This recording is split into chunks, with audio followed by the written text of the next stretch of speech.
Section 27, act done in good faith for benefit of child or person of unsound mind by or by consent of guardian. ऐसा कोई act किया गया जिसमें एक अच्छा इरादा था किसी बच्चे की भलाई करना, किसी बच्चे के हित में कुछ सोचना, किसी बच्चे के हित में कुछ करना, या तो बच्चे के हित में या तो एक ऐसे व्यक्ति के हित में जो अनसाउंड माइंड का है, यानी कि कॉन्शियस मैन नहीं है, मेंटली कॉन्शियस नहीं है, मेंटली अवेयर नहीं है, मेंटली थोड़ा सा डिस्टर्ब है, तो वैसे व्यक्ति को अनसाउंड माइंड कहते हैं। तो या तो एक ऐसा एक्ट जो गुड फेथ में किया गया, किसके लिए, या तो एक चाइल्ड के लिए या तो एक अनसाउंड पर्सन के लिए, अनसाउंड माइंड के लिए, ठीक है। एक ऐसा एक्ट जो किसी व्यक्ति के द्वारा किया जाता है in good faith for child's benefit और for unsound minds benefit. Child वाले केस में और अनसाउंड माइंड वाले केस में दोनों में ही कंसेंट किसी का अगर चाहिए होगा तो वो होंगे गार्डियन या फिर गार्जियन, ठीक है। तो गार्जियन का कंसेंट चाहिए होगा। तो एक ऐसा एक्ट जो गुड फेथ में किया गया for the benefit of child और unsound person while taking the consent of guardian. This is what title is saying. ये चीज हमें टाइटल से पता चलती है। अब आगे देखते हैं कि सेक्शन को रीड करके हमें कितना समझ में आता है।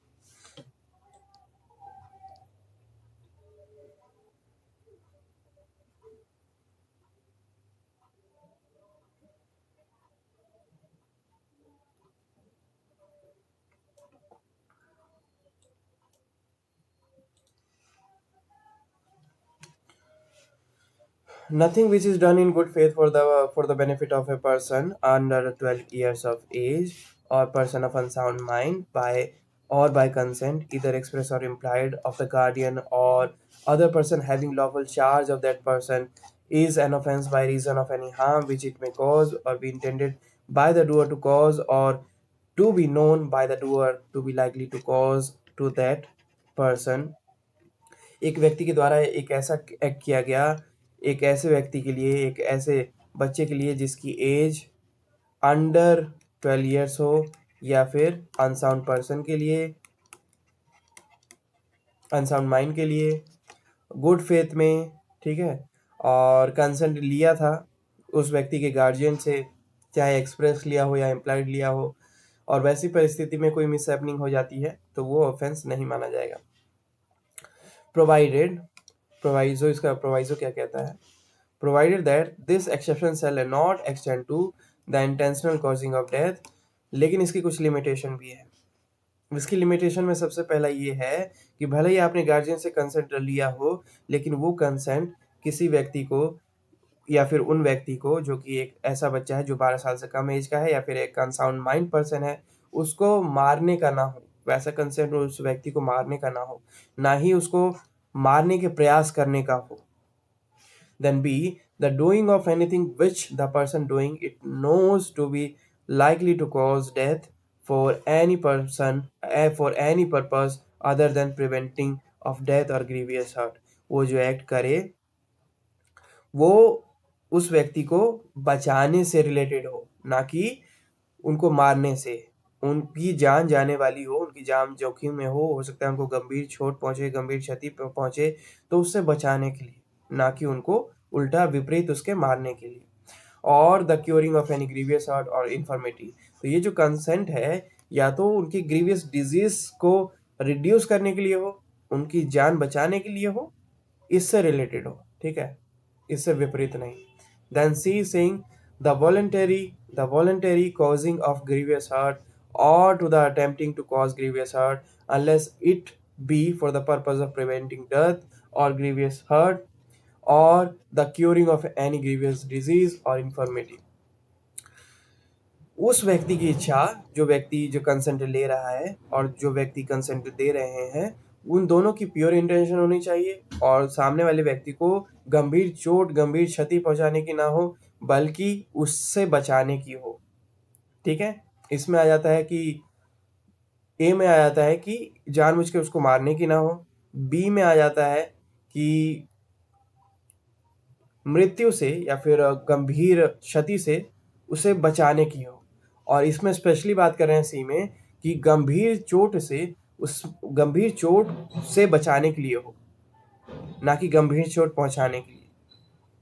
ठीक है। And D is saying the abetment of any offence to the committing of which offence it would not extend, the abetment of any offence to the committing of which offence it would not extend. इसी के अलावा किसी ऐसे offence, किसी ऐसे act से related ना हो जो खुद में एक ऑफेंस हो और उसके लिए कंसेंट लिया जा रहा हो और उसके लिए कंसेंट दिया जा रहा हो, तो वैसा भी ना हो।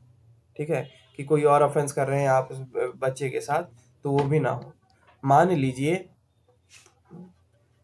दोनों व्यक्ति में एग्रीमेंट हो गया कि ये जो 12 साल से कम एज का बच्चा है, इसको सेल कर देते हैं कहीं पे, फॉर स्लेवरी कर देते हैं, तो उसके लिए कंसेंट नहीं दे सकते ना। और ऐसा नहीं है, गुड फेथ नहीं बोल सकते कि ये बच्चा अब इसकी अर्निंग स्टार्ट हो जाएगी एट वेरी अर्ली स्टेज, क्योंकि लोकेशन अच्छी है, पैसे ज़्यादा मिले, तो वो सब नहीं कर सकते है ना। तो उसके लिए ये कह रहा है कि किसी और ऑफेंस में भी for good benefit, you can't say कि कोई और ऑफेंस है और उसका आप बेनिफिट ले रहे हैं कि गुड कंसेंट था दोनों ही व्यक्ति का, तो ऐसा भी नहीं कर सकते। This is what clause D is saying. अब इसका इलस्ट्रेशन क्या कहता है, A in good faith for his child's benefit. A एक व्यक्ति है जो एक अच्छे इरादे से अपने बच्चे के फायदे के लिए, विदाउट हिज चाइल्ड्स कंसेंट, बिना अपने चाइल्ड के कंसेंट के, has his child cut for the stone by a surgeon knowing it to be likely that the operation will cause the child's death. एक स्टोन है उसके बॉडी में, कहीं पे भी मान लीजिए, पैनक्रियाज में मान लीजिए, कहीं पे भी, किडनी में कहीं पे मान लीजिए, और उसका ऑपरेशन करवाना पड़ेगा। तो बच्चे से कंसेंट लेने की ज़रूरत नहीं है। एक को पता है कि वो स्टोन निकालना ज़रूरी है, एक सर्जन से बात करता है। एक को पता है कि हो सकता है कि उसमें जो चाइल्ड है उसको, उसकी मृत्यु भी हो जाए। थोड़ा बहुत अंदाज़ा है, थोड़ा बहुत है उसके माइंड में कि ऐसा भी हो सकता है, बिग पॉसिबिलिटी है, ये भी हो सकता है, but not intending to cause the deaths the child's death. लेकिन उसका ये इरादा नहीं है कि बच्चे की मृत्यु हो ही जाए।